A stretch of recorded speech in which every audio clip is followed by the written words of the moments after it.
ሱናን አጥብቆ መያዝ መዳን ነው፣ መድህን ነው ራሱን የቻለ። ሱናን አጥብቆ መያዝ አልኢዕቲሳም የሚለው አጥብቆ መያዝን ያሳያል። በአንድ በኩል መሰባሰብንም በተወሰነ መልኩ ሊያሳይ ይችላል እና ይህ ስኬት አንድ ሰው ትክክለኛውን ሱና አጥብቆ መያዙ። ማጥበቅ ማለት ግን ምን ማለት ነው?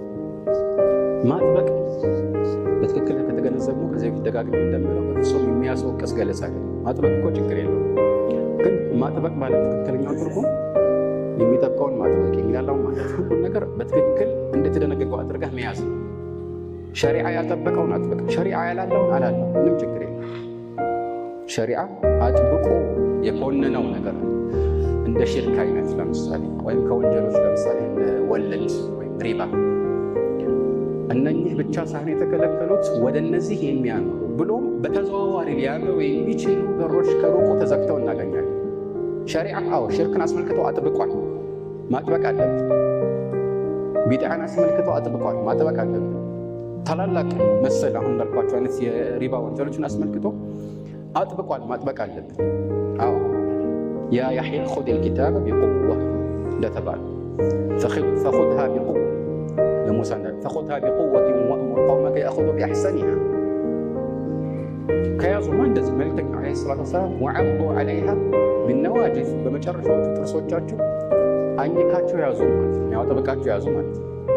ግልጽ ነው። ግን ያ ማለት ምንድን ነው? በዚህ መልኩ ያልተደነገገውን ደግሞ አጠብቃለሁ ካልክ ይህ ድንበር ማለፍ ይሆናል። ለምሳሌ ሱና የነበረውን ማለት ግዴታ የሆነውን ግዴታ ማድረግ ከጀመርን ድንበር አልፈናል ማለት ነው። ስለዚህ ማጥበቅ ጥሩ ነው ሲባል ይሄ አይነቱ አይደለም። ግልጽ ነው። በልኩ ከያዝክ አጥብቀሃል አይባልም በአንዳንድ ሰዎች ገለጻ ማለት ነው። ግን ቢባል ችግር የለም ማለት ነው። ማጥበቅ ችግር የለም። ድንበር ማለፍ ነው ችግር ያለው፣ ወይም ያላግባብ ማከራር ነው ችግር ያለው እንጂ ማጥበቅማ ተገቢ ነገር ነው። ሁሉ ነገር እያላለህ ዳተኛ ከሆንክ ልትመሰገን አትችልም። ወላዋይ መሆንም አያስፈልግም። ግልጽ ነው። ስለዚህ ይህንን ትክክለኛ የሆነ መንፈስ በተከተለ መልኩ አንድ ሰው ሱናን መከተል ይኖርበታል። ሱናን መከተል አማራጭ ያለው ነገር አይደለም፣ ግን ሁኔታውን እያመዛገበ አንዳንድ ጉዳዮችን መልእክተኛው ዓለይሂ ሰላቱ ወሰላም እንዴት ነበረ የሚያልፉት? ሁል ጊዜ ለምሳሌ ነገሮችን አጥብቀው ነበረ ሌሎችን የሚኮንኑት ወይስ የሚታለፉ ነገሮች ነበሩ? ጥፋቶችን ሁሌ በትክክል ሰዎች ስላልፈጸሙ ስላጠፉ ብለው በእኩል ሚዛን ለክተው ሁሉንም እኩል በሆነ መልኩ ይኮንኑ ነበር ወይስ ይለያያል? ሐታ አንዳንድ ጊዜ ጥፋቱ ተመሳሳይ ከመሆኑ ጋር አንዱን ለዘብ ባለ መልኩ አናገሯት ሌላውን ሊኮንኑት ይችላሉ። እንዲያውም የቅርቡን ሰው አንዳንዴ ሊቆጡት ይችላሉ። ችግር የለም አይደል?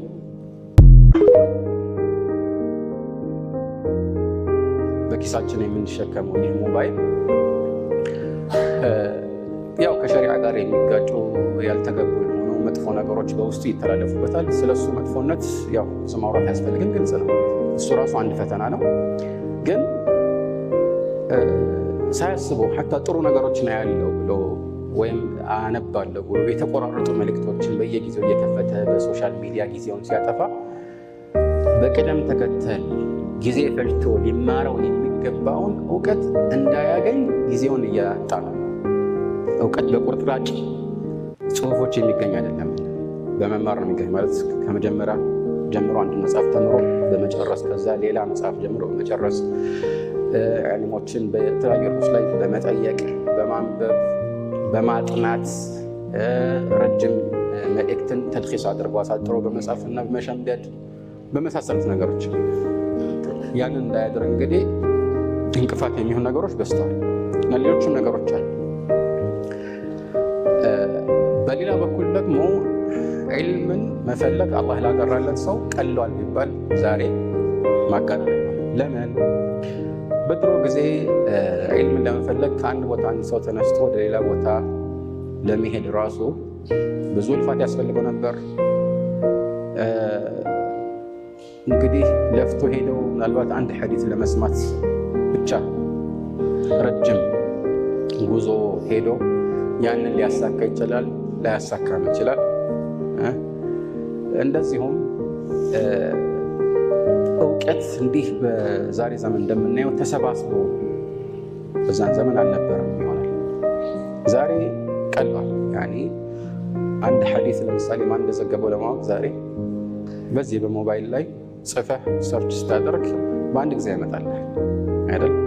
በድሮ ጊዜ አንድን ሐዲስ ማን እንደዘገበው ለማወቅ እያንዳንዱ መጽሐፍ ማገላበጥ ሊኖርብህ ይችላል። ወይም ደግሞ ከዛ በፊት የነበሩ ዑለማዎች ከላይ ዘግቦታል ያሉትን ማየት ሊያስፈልግህ ይችላል። ግን እነሱ ዑለማዎች በዚህ መልኩ የተናገሩበት ባይሆን ወይ እነሱ ከመምጣታቸው በፊት የነበረውን ሁኔታ ስናስተውል ያም ከባድ ነው አይደል? እና ይሄ አንድ ነው። እንግዲህ ከባሕት ወይም ደግሞ ከጥናት ጋር በተያያዘ ነገሮች ዛሬ ቀለዋል።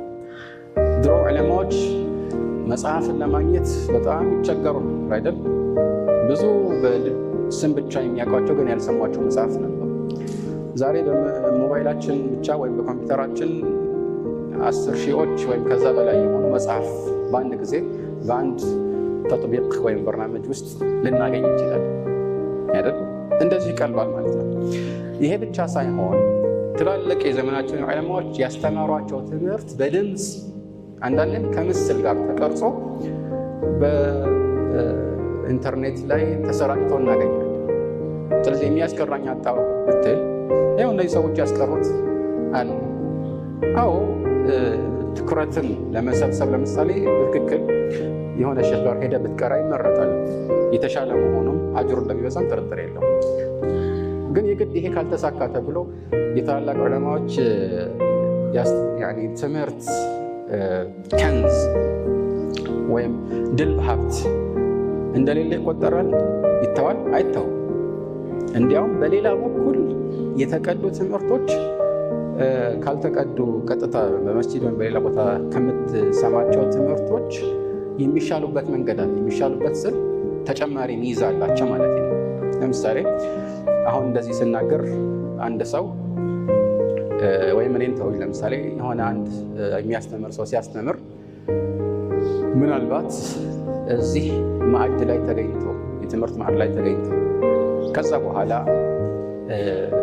የተቀረጸውን የማይሰማና በዚያ የሚሄድ ከሆነ የሆነ ቁም ነገር ካመለጠው አመለጠው ማለት ነው። ምናልባት የሆነ ሰውን እዚህ ላይ ሼኹ ምን ነበር ያለው ወይ ከትምህርቱ በኋላ ይሄ ነገርን አስመልክቶ ምን ነበር ያላችሁት ሼኽ ብሎ ጠይቀው ካልጻፈ በስተቀር አመለጠው ማለት ነው።